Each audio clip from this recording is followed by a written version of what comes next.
Pengadilan Negeri Semarang menyatakan pilot kepada PT Sri Rejeki Isman Terbuka SRIL atau Sritex dan 3 anak usahanya, yakni PT Sinar Panca Jaya, PT Bitratex Industries, dan PT Primayuda Mandiri Jaya.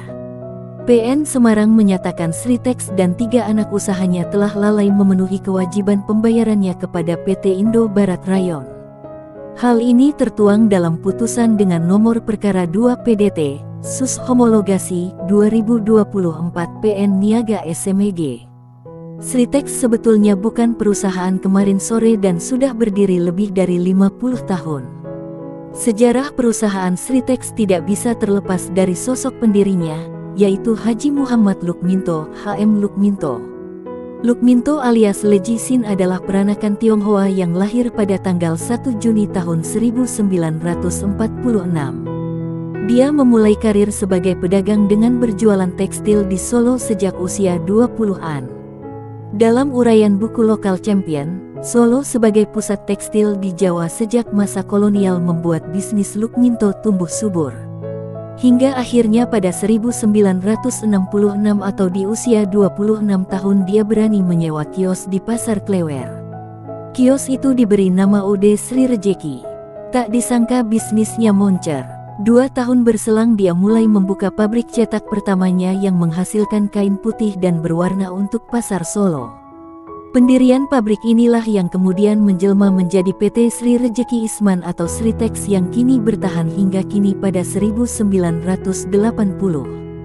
Tak banyak cerita, tangan dingin Lukminto dalam menjadikan Sritex sebagai raja industri kain di Indonesia.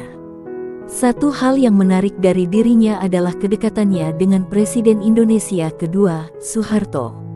Rupanya ada tangan dingin penguasa itu dalam perkembangan Sritex. Mengutip Prahara Orde Baru 2013 terbitan Tempo, Sritex adalah ikon penguasa karena disinyalir berada di bawah perlindungan keluarga Cendana, sebutan bagi keluarga Soeharto. Fakta ini tidak terlepas dari kedekatan Lukminto dengan tangan kanan Cendana, yakni Harmoko yang selama Orde Baru dikenal sebagai Menteri Penerangan dan Ketua Umum Golkar. Harmoko adalah sahabat kecil Lukminto. Karena dekat dengan pemerintah dan pemegang pasar, Sritex dan Lukminto mendapat durian runtuh. Di masa Orde Baru, Lukminto beberapa kali menjadi pemegang tender proyek pengadaan seragam yang disponsori pemerintah. Akan tetapi roda berputar. Raksasa industri tekstil itu kini terlilit masalah utang. Hingga akhir tahun lalu, secara rinci kewajiban jangka pendek Sritex tercatat 113,02 juta dolar, dengan 11 juta dolar diantaranya merupakan utang bank jangka pendek ke Bank Sentral Asia (BBCA). Sementara itu, dari 1,49 miliar dolar kewajiban jangka panjang, sebesar 858,05 juta dolar merupakan utang bank. Mayoritas utang bank jangka panjang merupakan utang eks-sindikasi Citigroup, DBS, HSBC dan Shanghai Bank senilai 330 juta dolar. Selain itu BCA, Bank KNB Indonesia, Citibank Indonesia, Bank BJB dan Mizuho Indonesia tercatat menjadi kreditur terbesar dengan besaran kewajiban SRIL masing-masing lebih dari 30 juta dolar. Selain 5 yang telah disebutkan, perusahaan juga memiliki utang pada 19 pihak bank lain yang mayoritas merupakan bank asing atau bank swasta milik asing. Dalam keterbukaan informasi terbaru, perusahaan tekstil ini menyampaikan utang yang semakin membengkak dan juga status karyawan yang dirumahkan. Adapun rincian utang usaha yang dimaksud adalah belum jatuh tempo per tanggal 31 Maret tahun 2024 senilai 31,67 juta dolar, naik 8,7 juta dolar dibandingkan dengan posisi Desember tahun 2023.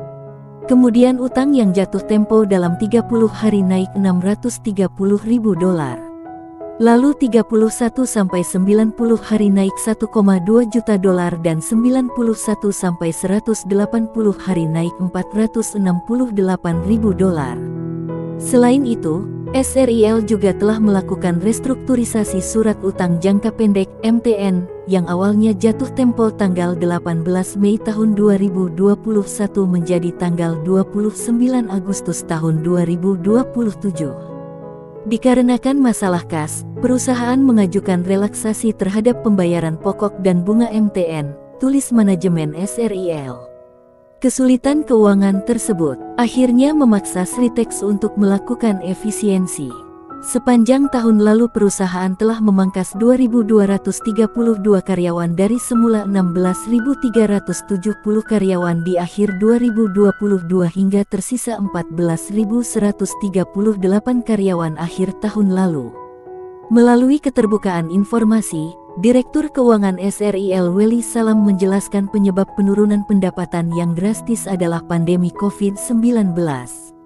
Perusahaan menyebut kondisi geopolitik seperti perang Rusia-Ukraina serta Israel-Hamas menyebabkan terjadinya gangguan supply chain, dan juga penurunan ekspor karena terjadi pergeseran prioritas oleh masyarakat kawasan Eropa maupun Amerika.